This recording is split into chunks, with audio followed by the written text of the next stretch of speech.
Elizabeth, stop what you are doing. Listen to this. Emily. Oh, here we go. Is this about the milk again? Elizabeth, no. This is about a phenomenon. A specific, tiny habit that can push a reasonable person to the brink of insanity. Emily, it was one little door. And I was distracted. Elizabeth, not one little door, sweetheart. It was a gaping portal of cold air loss. Dozens of times a day. Every single day. For weeks. Emily, I just forgot. I was in my own world, thinking about important things, Elizabeth, and I tried to be patient. I really did. The gentle warnings, the facts about conservation, the pleading look. Nothing worked. Emily, I always said sorry. I promised I remember next time, Elizabeth, but next time never came. The promise was empty. The fridge light kept glowing brightly, spotlighting your carelessness every time I walked into the kitchen. Emily, so you snapped. Elizabeth, I evolved. I realized that words weren't the language you spoke. I needed a message that bypassed the ears and went straight to the part of the brain responsible for immediate, permanent recall. Emily, and that's where the torture started. Elizabeth, not torture. It was a reminder.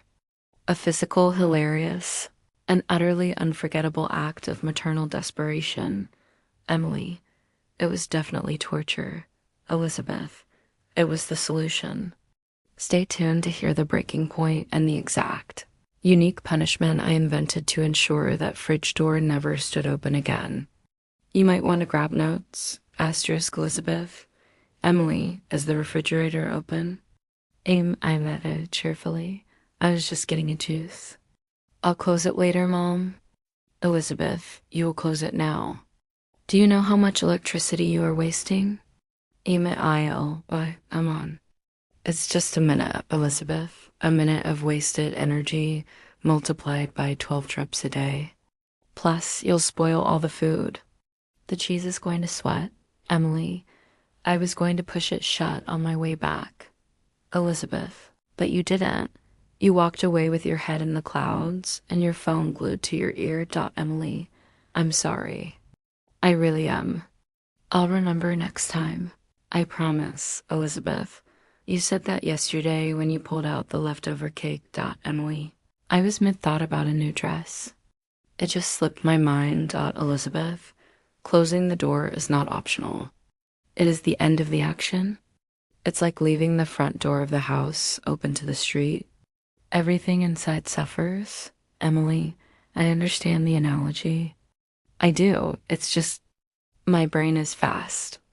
And sometimes the door doesn't catch up. Elizabeth, then you need to slow down the brain or speed up the door closing reflex. Emily, I'm trying. I promise. Elizabeth, I believe you are trying. But your results are consistently 0. Emily, just give me one more chance, please. Elizabeth, fine, one more chance. But you have to be conscious of it. Emily, I will. Dialogue expands here, covering 3 detailed scenes of Elizabeth's repeated, failing attempts at gentle, rational reminders over a full week. Elizabeth, sighing heavily. Emily, oh no. It's open again, isn't it? Elizabeth, yes, is. And your cheese is already looking questionable. Emily, oh, I am so sorry.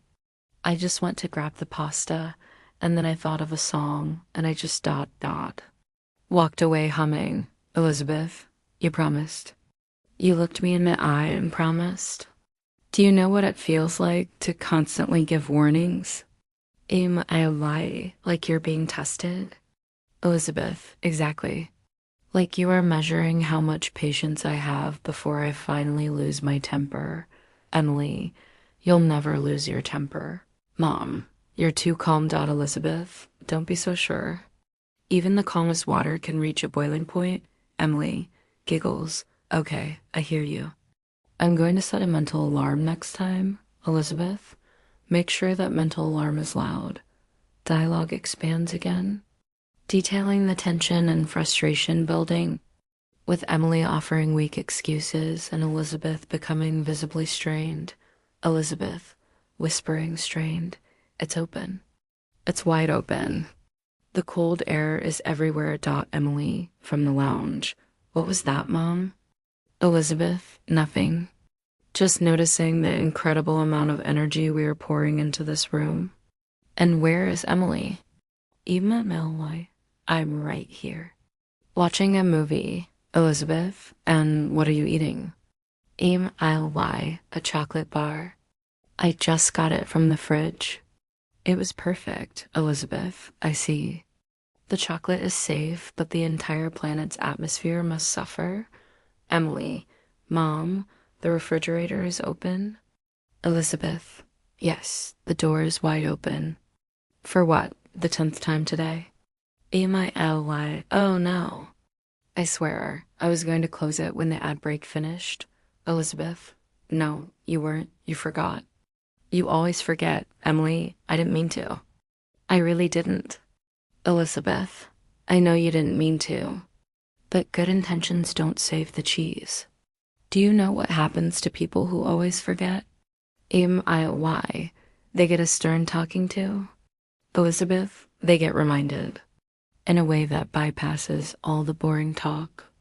A hands-on lesson. Emily, "Mom, your eyes look very mischievous." "Don't do that look." Elizabeth, "This is the look of a mother who has finally found the solution to a recurring problem." Emily, "What are you doing?" "Wait, Mom. Don't grab my wrist." Elizabeth, "We're having a little session. An immediate physical consequence for door negligence." Emily, shrieking with laughter, "Mom, no. Stop. I can't breathe. I'm going to drop my phone." Elizabeth, "Tell me the rule, Emily." "What is the rule?" Emily, gasping, laughing, "Close the fridge." "Close the fridge. Stop." Elizabeth, "Say it like you mean it. Say it like you will never, ever forget it." Emily, "I promise. I promise I'll close it every time." "Mercy, Mom, mercy." Elizabeth, "Are you absolutely sure? Because this seems to be the only language that sticks." Emily, "Yes, I'm sure. I'll never forget again. I swear on my favorite pair of shoes." Elizabeth, "Good. Lesson learned." Emily, weakly giggling, "You are so unfair, Elizabeth." "Unfair? You think wasting electricity all the time is fair?" Emily, Okay. Point taken. You win. You win the fridge war. Elizabeth, I am glad we agree. Now, no more tickle torture for a very long time. Emily, I will close it every single time. Just keep your wiggling fingers away from my ribs. Elizabeth, that is entirely up to you. Remember the door, and my fingers stay right here. Dialogue expands here, detailing the aftermath, the continued joking, Emily's immediate changes, and Elizabeth's quiet satisfaction over the following weeks. Emily, smiling, "See, Mom?" Closed, with my hip even. Total reflex now. Elizabeth, I noticed. The hum is much calmer now.